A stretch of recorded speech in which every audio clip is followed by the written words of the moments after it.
Today I'm going to give away a free t-shirt, bring you a Comic Hero Throwdown Showdown fight, reveal the books I bought this week, and, if I screw up, a blooper reel. How y'all doing? I'm Victor, and you are watching the Comic Hero Show.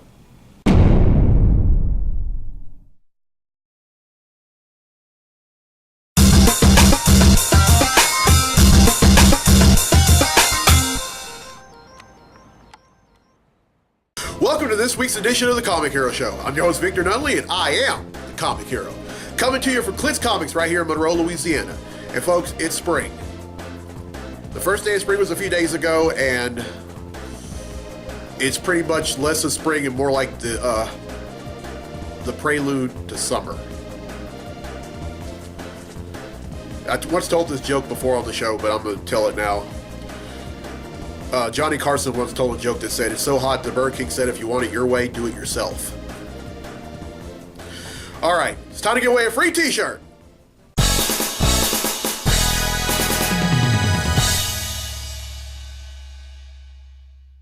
In last week's episode, I asked, what was Doctor Strange's occupation before he became the Sorcerer Supreme? Well, the answer?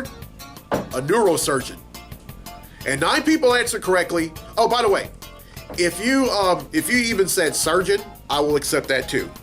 Now, 9 people answered correctly, and because they've answered correctly, their names have been entered in a drawing for a free tee, and that drawing takes place right now. So, the winner of the free tee for this week's episode of the show is April Hooks from Camden, Arkansas. So congratulations, April. You win yourself a free Comic Hero tee. All right, here's the question for next week's episode. True or false? Aquaman is a full-blooded Atlantean. Everyone who answers correctly will be entered in a drawing for a free tee in next week's episode. Now, a viewer from YouTube, I don't know the real name, but their YouTube name is One Way Letter 2, has requested a Comic Hero Throwdown Showdown fight, and this one features 2 founding members of the Justice League going toe-to-toe with each other. Representing DC, we have Green Lantern. The Hal Jordan Green Lantern, that is. And also representing DC, we have Aquaman. These 2 are going to duke it out in a segment I like to call the Comic Hero Throwdown Showdown. Welcome to the Comic Hero Throwdown Showdown. Today, it's the Hal Jordan Green Lantern versus Aquaman. The Hal Jordan Green Lantern possesses a power ring that grants him numerous powers, including flight, invulnerability, omnilingualism, and the generation of heart-like constructs. Aquaman possesses Atlantean physiology that grants him superhuman strength, stamina, endurance, durability, reflexes, agility, senses, hearing and telepathy, and mind control extending to aquatic life. Who will win? They may be founding members of the Justice League, but this fight would take the term no holds barred to a whole new level. Aquaman attacks Jordan with his trident, creates a construct of a baseball bat, and whacks Aquaman with it. Jordan then tosses at Aquaman by asking, "What are you going to do now, tuna boy? Tell your fish to beat me up?" Aquaman angrily charges towards Jordan in retaliation. Jordan immediately creates a construct of a barricade, but Aquaman tears right through it like it's tinfoil. He spears Jordan all the way into the bottom of the ocean.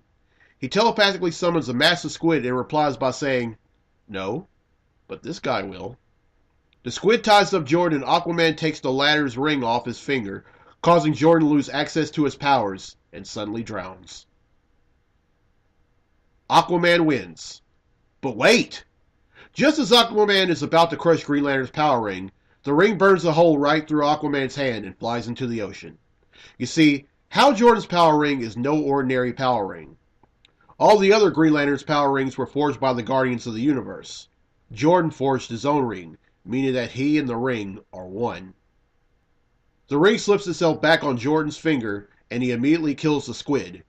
He then sets his sights on an injured Aquaman, creates 2 constructs of boxing gloves, beats them to a pulp, and sends them hurling into space. Aquaman quickly loses oxygen and explodes. The Hal Jordan Green Lantern wins. And that concludes this fight on the Comic Hero Throwdown Showdown. All right, well, I hope you enjoyed a Comic Hero Throwdown Showdown fight. And if you have a fight request for future episodes, contact info is down there. All right, let's get to the comics I bought this week.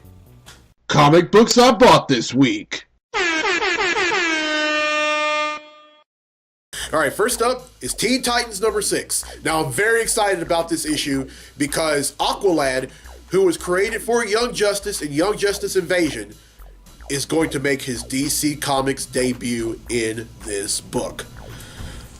But to tell you what's been happening in the first story arc entitled Damian Knows Best, Robin decides to take it upon himself to kidnap Beast Boy, Raven, Starfire, and Kid Flash in order to create a new Teen Titans team. And the reason they're doing this is to take down his grandfather Ra's al Ghul and the Iron Fist. And then, for some reason, Damian decides to go back to the island where Ra's al Ghul is setting up shop. He says, "I will give myself up as long as you don't kill my friends." And Beast Boy was eavesdropping while he was in the form of a fly, and he goes back to San Francisco and he lets the other members know. They say, "Hey, he's trying to save us, but in the wrong way. Let's save him." And so they do that, and then they confront members of the Iron Fist, and they tell them, "Hey, you need to look for your own path and not hinge on Ra's al Ghul to create that path for you. You're your own people. Ra's al Ghul is not your god. He is not, and you don't have to be his slave." And so they ended up turning their backs on Ra's al Ghul. They take him down, but then Mara, Robin's cousin, ends up trying to defeat Robin, but Ra's al Ghul ends up grabbing her and they disappear. And at the very end of this book, we see the brand new Titans Tower right off the coast of San Francisco. Titans go, baby! Woo! All right, and speaking of Titans, next up is Titans number 9. Now, this is the second story arc, and Simon, who is one of the metahuman baddies, had been setting up shop at this metahuman facility where they either get rid of a person's metahuman abilities or help them to use them properly. And Bumblebee, aka Karen Duncan, ends up wanting to be rid of hers, but then she stumbles upon a suit that was somehow, some way made specifically from her, and she said, "Okay, I think I'll do this." And then the Titans find out about Simon. They get over to the metahuman facility, and she is fully clad in that suit. And they find out that Simon is behind it, and this is a continuation of that. All right, next up is Hal Jordan and the Green Lantern Corps number 17. Now, I'm still a little behind on this. I mean, I just started reading I read the first arc where they go on a planet to save St. Walker. But that's as far as I've gotten. But I'll let you know what happens in a future episode. But this book is amazing. I mean, you have Hal Jordan. I mean, he's not even the leader of the Green Lantern Corps. But you have him, you have Kyle Rayner, you have John Stewart, you have Guy Gardner, and several other Lanterns. And then the members of, they're not the Sinestro Corps anymore. They're now Yellow Lanterns. And they're working together. This is Sinestro's nightmare come true.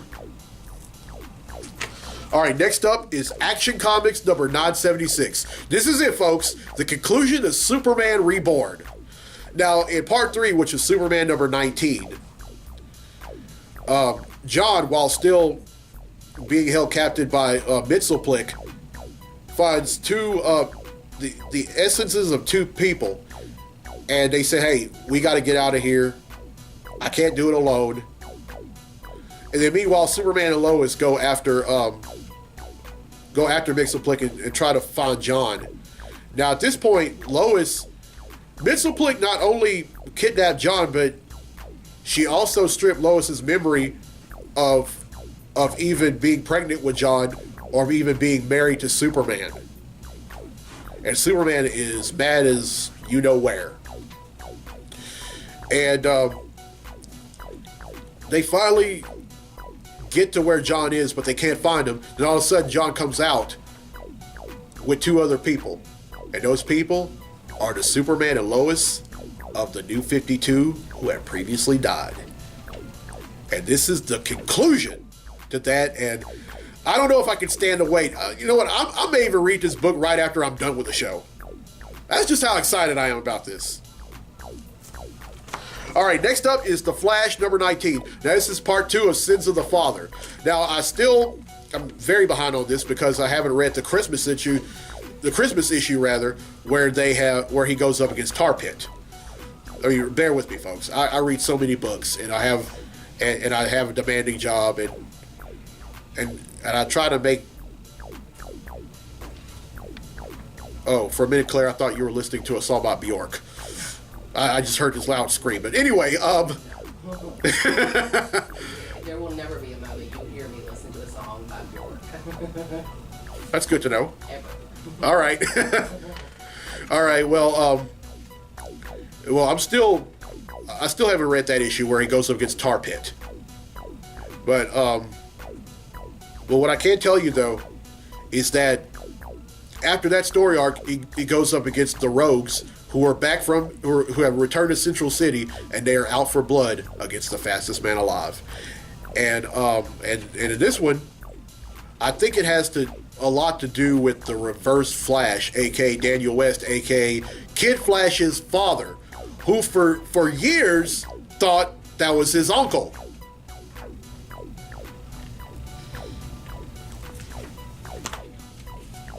No words.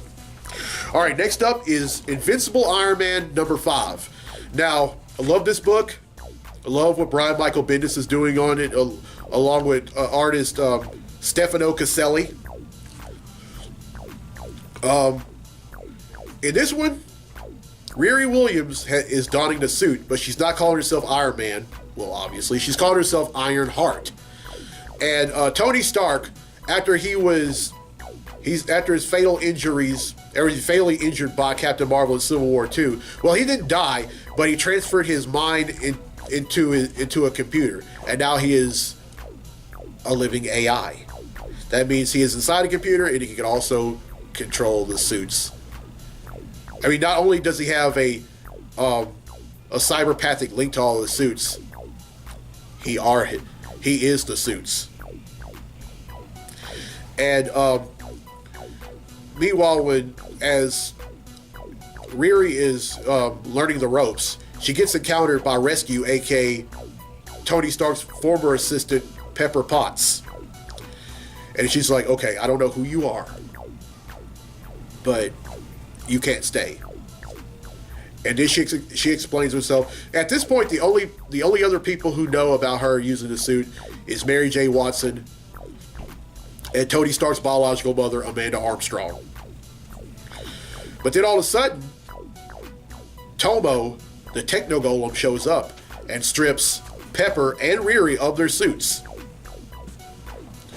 And right now they're defenseless. And then she grabs a laptop from some kid and then contacts Tony Stark and says, "Hey, I'm in trouble. What can I do?" And he said, I'll see what I can do.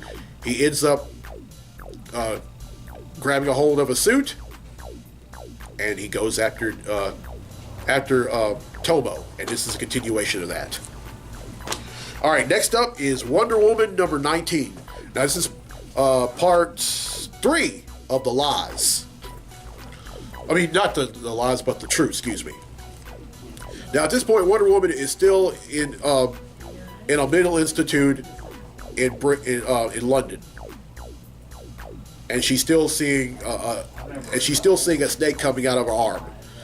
But meanwhile, Trevor, Anna Candy, and are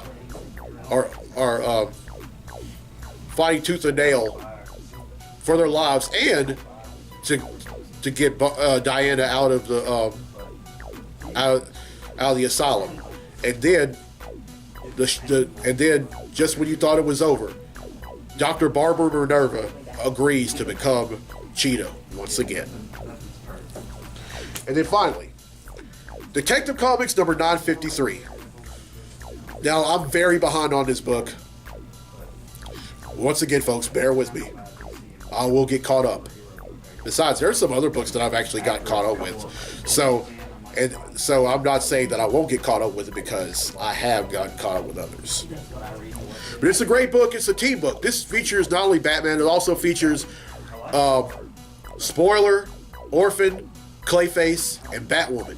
Now, Red Robin was, aka Tim Drake, was in the book, but at the end of the Rise of the Batman story arc, he vanished. Now, everyone, including Batman, thinks he's dead, but he's actually being imprisoned by the Reaper, who is also seen in issues of Superman. Alright, that's 8 I bought, which brings the total number of comics I bought since December of 1997 to 7,840.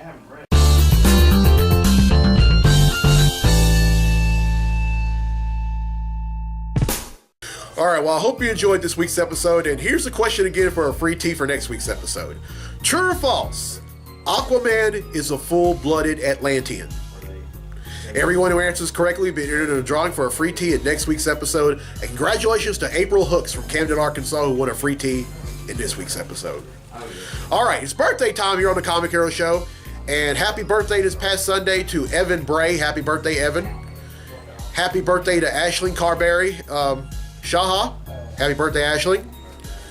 And happy birthday today to my good friend Kristen Bedgood. Happy birthday, Kristen. And happy birthday tomorrow to Pastor Terry Willis. Happy birthday, Pastor Terry. And a very special happy birthday this Saturday to my little cousin, Carlos Shelton Jr. Happy birthday, CJ. Oh, and also, happy to announce that later on this year, I will be getting myself another little comic hero. My friends Amanda and Alex Heckler have announced that they are expecting their 4th child into the world, so congratulations, guys. And also congratulations to Maddie, Lorelai, and Sunny. Alright, had fun in this episode. Let's do this again next week. I'm Victor Nunley. I'm the Comic Hero. I'll see you next week for episode 158 right back here at Clint's Comics. So till then, be safe, be blessed, be a hero.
In last week's episode, I asked... dang it, I forgot what I asked.